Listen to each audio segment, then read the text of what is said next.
All right, what's going on, everybody? Welcome to Thriving Thursdays. Jenny, wake up.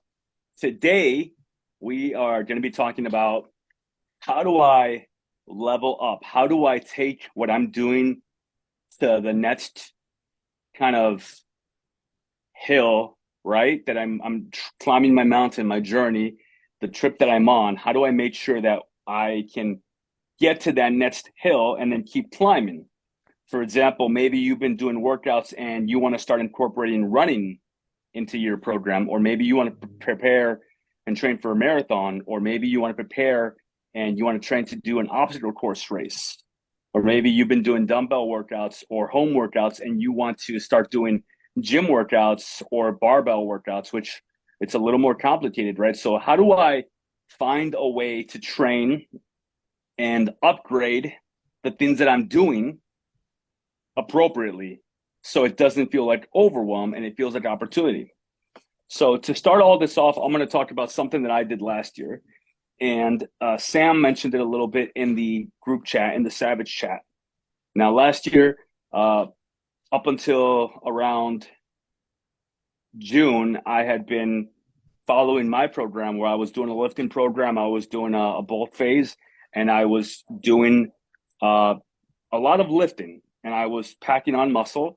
And I got up to about 190, primarily muscle weight, and I I get this inkling once in a while, and I want to try something new. So I decided that I wanted to run the marathon. A big reason why I decided to run the Chicago Marathon was because I read a book. Um, the name is escaping me, by Cameron Hanes. I can't think of the name right now. It was a great book. Anyway, he's an ultra marathon runner. So he runs races that are 100 plus miles. He runs races that typically are 100 plus miles. He runs with David Goggins. He is a runner, and the way that he started doing it was just by starting, right.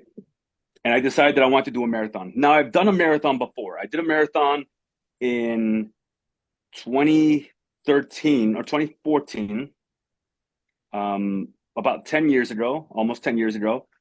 And for that one, I didn't train as much as I did this time. And the reason being is because I was in different shape. I had just got out of the military, so I was still in running shape. And an army buddy that I was working with challenged me, and he said that he was going to do the marathon. And he said, "I bet you can't do it." And me being the Marine that I am, I'm like, "I bet you I can." And I signed up for it.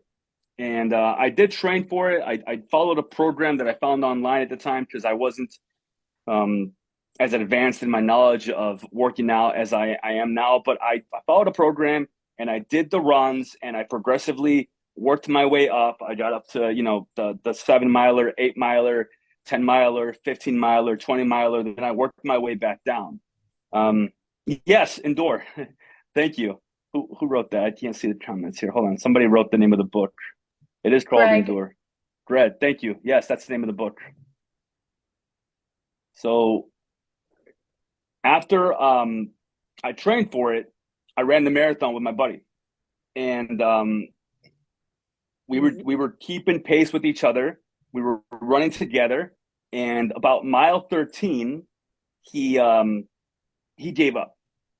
And I say this because it's legitimate. He mentally quit, and I think it's because we got to that halfway mark. We got to that point where a lot of people that were running the half marathon had the opportunity to stop. They had finished. But mentally, he didn't prepare his mind the right way, and therefore his body could not keep going. Because we prepared very similarly. We did the same ish program to start, but he gave up at mile 13. And I made the decision to stick with him. So that means that for the next 13 miles, I had to start and stop every mile or so. So I stayed with them, and we would run a mile and we would walk half a mile. We would run a mile, we would walk half a mile. And that was painful. That was painful. And honestly, I was very upset in the moment. but I had told myself I'm staying with him, and I did. And he was appreciative of it, and I'm happy that I did what I did.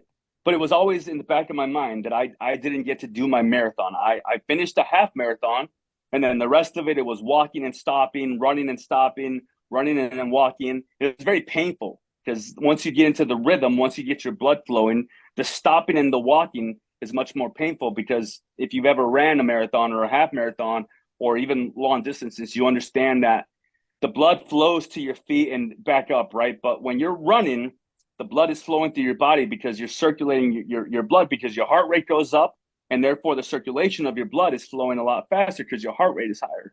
And when you go into that walking stage, your heart rate drops, and now the blood slows down in your body from circulation, and your feet that have been pounding the concrete now have all this buildup of blood in them, which makes them that much more tender, so it hurts a lot more. And honestly, like I was upset about it, but I accepted it, and for years I thought about it.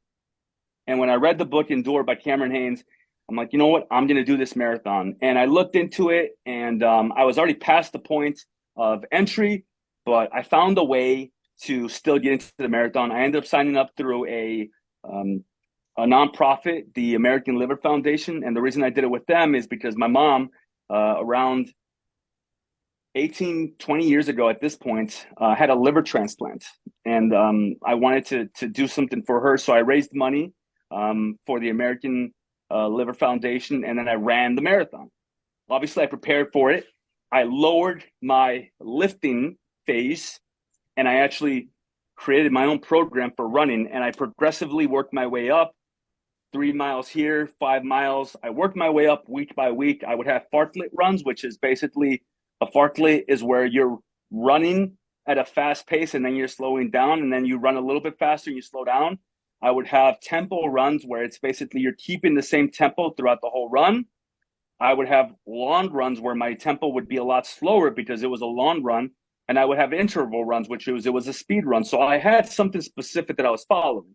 But I decided that I was going to slow down on my lifting, and I was only doing lifting, specifically workouts that were going to improve my muscular endurance, because me having more muscle and more weight on was going to make me slower, and I had to build up my endurance and my cardiovascular health. And I trained for it, and I trained for it for about 3 months, and I was able to complete the Chicago Marathon. I didn't stop. I finished the whole way through. I think my time, I don't want to give you guys a bad answer, but I think my time was around 4 hours and 30 minutes, if I remember correctly. 4 hours and 30, or 4 hours and 50, something like that. So I did it, and I finished it, and I just started running again. But basically, because I made the decision to try something new in my life, because I wanted to train for something different, I had to readjust the way I was lifting. I had to readjust the way I was eating. I had to consume carbs in the morning when I would wake up early. So I had to wake up at 4 a.m. because I had to get my runs in before work. And some of these runs were 10 miles, 15 miles, especially towards the end of my preparation, which would mean it would take me an hour and a half, maybe even, 2 hours to finish them, depending on the type of tempo I was following for that day. So I'd have to wake up early. Now, initially, it was easier because I was only running, a mile, 2 miles, 3 miles. I worked my way up, but I had to change everything that I was doing. So if you have something that you want to work towards, whether you're working on changing up your diet, the way you eat, or if you're changing up the way that you lift, or if you want to do more and you have a plan that you want to hit all your workouts, and you want to maybe do an add-on, and you want to add maybe like the six-pack abs one, we can do stuff like that. You can do stuff like that, but you have to change the way that you operate. You have to understand that now you have to allow, sorry, Siri's being nosy. Now you have to allow more time in your day to prepare for it. Now you have to allow more time in your day to eat maybe a little bit differently. So when I was training for the marathon, I had to wake up at 4 a.m. and I would have a drink that was primarily carbs, because I was going to be burning energy, and carbs and fats are used as energy. Don't let anybody tell you different. Like, carbs and fats are for energy. People think that fat makes you fat. It doesn't. Fat is what your body uses and it needs for energy. Sugar is the pointless one. Sugar is the one that will honestly never have any point or any use in your body besides giving you a quick dopamine fix. That's one thing that is absolutely true. For years, the, the science behind it, everyone told you to avoid fats and to avoid eating scrambled eggs because it was high in cholesterol and your LDL and your HDL. But the thing is, if you have a balanced nutritional diet, which means that you hit your numbers primarily the right way and you're actually moving and you're staying active, your body's going to burn the energy, it's going to use it appropriately, and it's not going to store it as fat because your body is going to release chemicals the right way. Um, it won't give a spike in your insulin, and your insulin is what basically holds on to the fat, right? And that's what we don't want. So if you're eating the right meals and you're hitting your numbers and you're actually being active and you're trying to aim for those 8,000 steps a day, those 10,000 steps a day, your body's going to work with you. It's going to work with you. It's going to start to lose that fat. It's going to actually start to burn it all around your body. You can't target fat loss. You can't say, I want to burn fat just in this area. It doesn't work that way. And one other way that you can actually target fat loss is by understanding that when you build your core muscles, you build your arm muscles, that takes up more real estate in your arm, which means that the fat will have less area in your arm. Therefore, you're going to be able to burn more of that fat and it actually looks better. You look toned. I'm getting off topic here, but basically what I'm trying to say is that when you want to change up the way that you've been doing things, maybe you want to start running, maybe you want to start doing cycling, maybe you want to start swimming, when you want to change up the things that you've been doing, you got to look at your week, you got to look at your schedule, you got to look at where am I going to chip away at the excess stuff in my life and where am I going to allow more time for myself to actually be able to do this. You can't just say I want to run a marathon and expect yourself to just find the time to be able to train for it. Like you have to look at it, you have to plan it out. And I have marathon prep programs if any of you are ever interested in doing something like that. But you have to create the time, which means, okay, if you're going to prepare for this, or maybe you have to get to the gym 30 minutes earlier because you're doing an add-on workout and you're going to be focusing on building your butt or working on your core. That means that you have to either wake up an hour earlier or wake up half an hour earlier, or you got to find time, create time for you to actually be able to hit the gym and not be rushed and actually use your rest time that you should use and be able to hit that workout properly. It also means that you need more energy if you're doing something else in your life. So you got to adjust and make sure that you make time for it. Now, Ben, who's unfortunately not here right now, but Ben brought up earlier plantar fasciitis, which basically, okay, so plantar fasciitis is something that maybe some of us have felt in the past. I felt it before. And Ben, if you watch this on the replay, I hope you get some value out of this and comment below in the comment section your biggest takeaway. But plantar fasciitis is basically when the arch of your foot begins to ache because of blood flow restriction. And a few ways that this happens is when you wear shoes that limit the blood flow to your arch of your foot, you start to have degeneration in the arch of your foot. Now, one of the ways that you can combat this is actually using a lacrosse ball. And I did this every single morning when I was preparing for the marathon. I would have the lacrosse ball. I would keep it in the freezer. I would wake up. I would go downstairs. I would take out the lacrosse ball, put it on the floor, and I would roll my foot on top of it. And you'll know if you're doing it right because it's going to hurt a little bit. And eventually that hurt starts to feel like relief. And basically what it's doing is that the cold ball will target the lower half of your foot and it's going to roll out and actually allow some blood flow to the bottom of your foot, which is one of the things that plantar fasciitis is the issue with. Now, something else that you can do is a lot of shoes these days, they push your toes together. And when that happens, it limits the blood flow from the main veins to the bottom of your foot, to your toe, and then back. So now you have degenerative tissue damage underneath your foot. One of the things you can do to make sure that you don't get plantar fasciitis is make sure you're wearing shoes that do not squish your big toe. You know what? I don't care. I'll give you guys a visual. All right. So you want to make sure that you don't wear shoes that squish your toes like this. Because when your toes are squished like this, the blood flow that comes down your veins here goes through your foot, goes to your toes and comes back, gets stuck right here because your toes are being squished. And therefore, this becomes degenerative and it hurts. So you want to make sure that you wear shoes that don't squish your feet out. Okay, a lot of people recommend doing barefoot walking.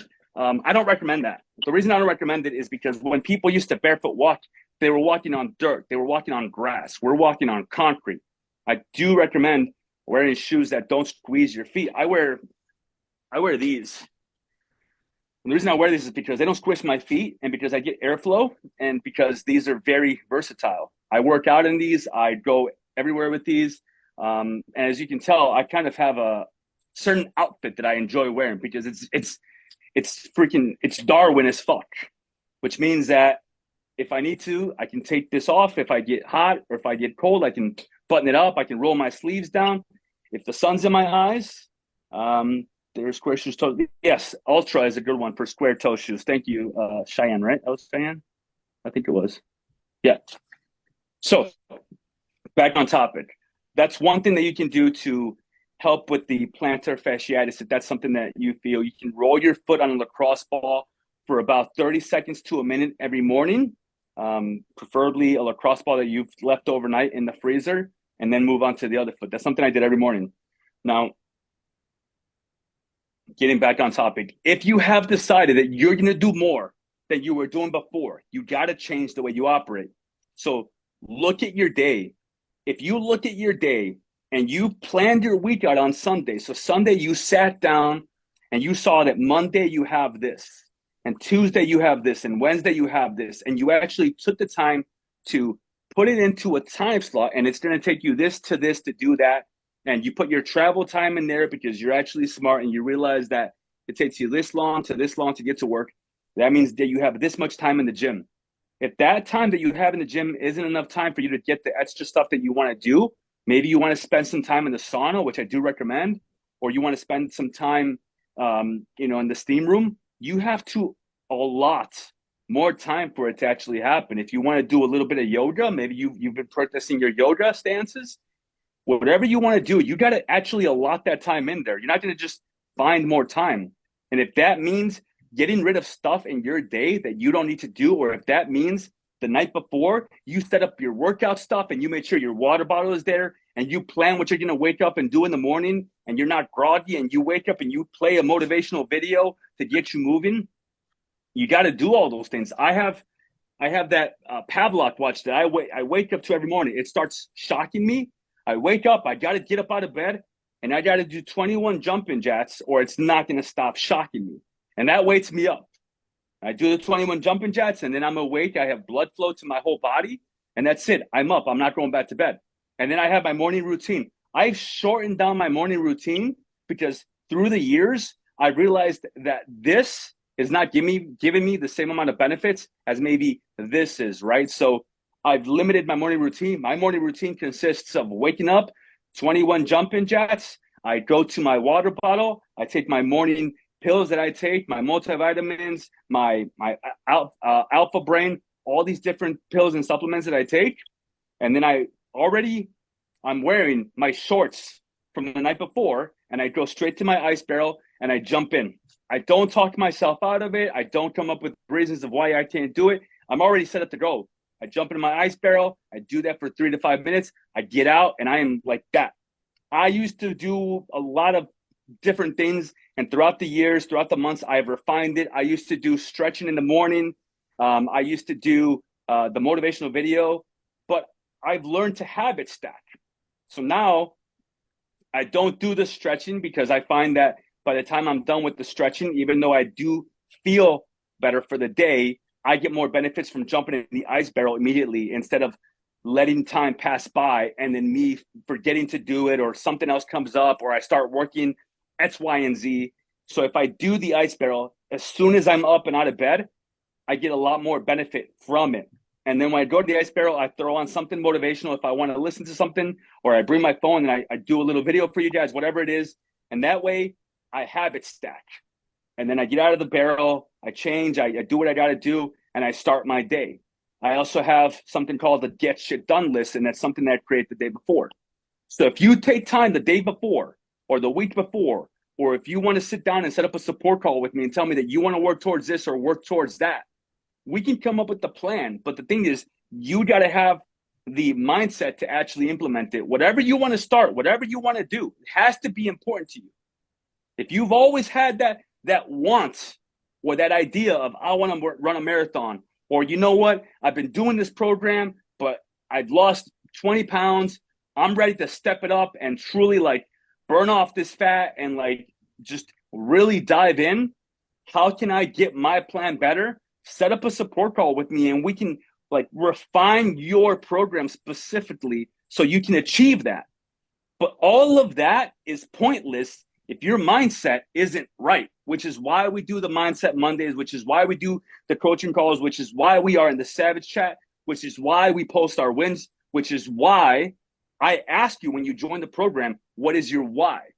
Because you could forever and ever half-ass the program. You could do 3 workouts out of the 5. You could maybe meal prep some weeks you don't. You could come up with excuses of, well, this week I couldn't do it, but next week I'll get back into it. But if you truly want to step it up, if you truly want to achieve your goals, the only way to do that is to place them as number 1. Like they truly have to be number 1. Truly. Because if you have dreams and aspirations, you have to treat them the same way that you treat every other dream and aspiration. You wanted that job way back when, you got the certifications, or you prepared your resume, or you did the internship and you woke up hella early and you went to work early and you got the promotion, or you wanted to get your own place and you saved up money and you didn't buy out and you got everything you needed to do, or maybe you wanted to freaking get out of the wheelchair that you've been in for years, so you started being better, you started eating healthier, you started practicing, you started going to PT, you followed through with it, or maybe you had that surgery and you had to go to PT. Whatever you've done in the past to better yourself, you got to have that same mindset if you truly want to level up and get to that next level of your journey, right? And this is important because we can keep going on this journey. We can keep taking the baby steps. But if you truly want to clear out all the freaking cobwebs in your mindset and focus on this, I mean, laser focus, you have to live, breathe, fucking shit this shit. All of it has to be focused to this. And you might think, well, coach, I have a life. I have kids. I have jobs. I have responsibilities. I got bills. Yeah, everybody does. But the thing that differentiates the people that truly succeed and the people that just barely get by is their commitment to themselves. Because I promise you, you getting to that goal, you feeling healthier, you being in a better place, you feeling completely confident in who you are, you are going to be a better father, better daughter, better husband, better freaking lover, better everything, better employee. Because now you're confident. Now you have less weight to carry around. Now your heart is pumping blood at a better rate because it doesn't have to pump blood at a faster rate because you have all this weight that you're carrying around you. Now your cholesterol levels are lower. Now your hypertension is lower. Now the anxiety that you used to feel all the time has come down. Working out is the gateway drug because it creates all these different circumstances in your life that are a byproduct of you actually taking care of yourself.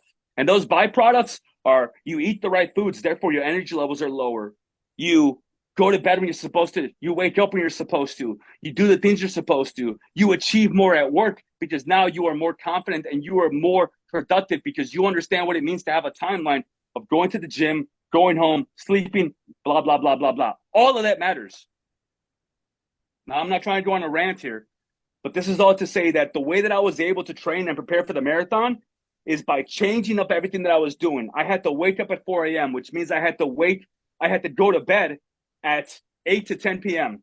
And some days I missed. Some days I stayed up till midnight. I still woke up at 4 a.m. And my runs suffered. And that's not something I wanted to do, but it's something I had to do in the moment. And then when my runs suffered, that reinforced the fact that I got to get better sleep. So therefore, I got better sleep in the future.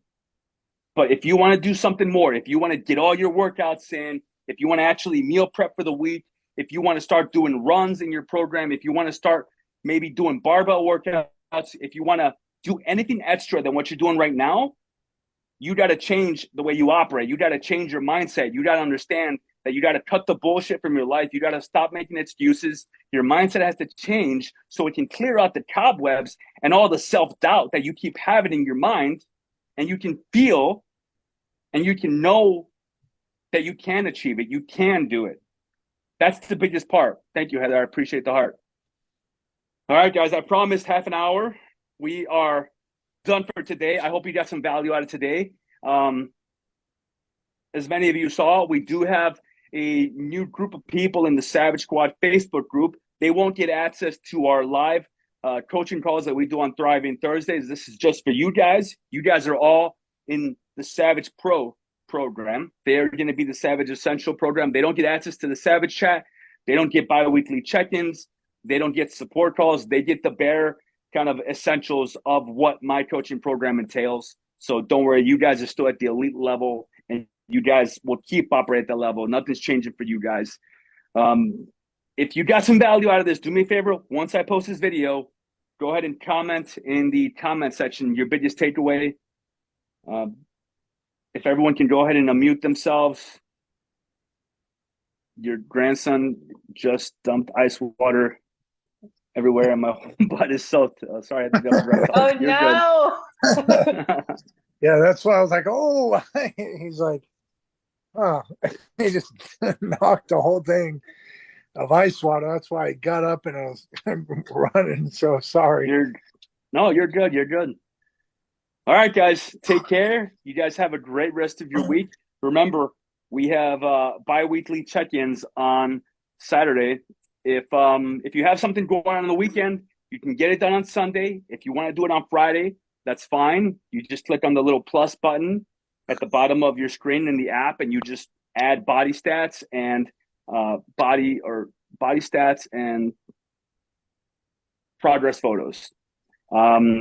And then for the bi-weekly check-in, it's the same link that I've sent out every week. If you want, let me know and I'll send it to you early. But always do it in the morning. When you wake up, either Friday morning, Saturday morning, Sunday morning, wake up, go to the bathroom, do your business. Make sure you don't drink any water. Make sure you don't eat any foods. Do your weigh-in, do your photos with your lighting, and do the questionnaire. Answer it honestly and thoroughly so I can give you guys feedback, so I can make the adjustments to your program that I need to. You guys are all rocking and rolling. Keep being freaking fighter jets. Keep being savage. Take care, guys. Have a great weekend. Bye.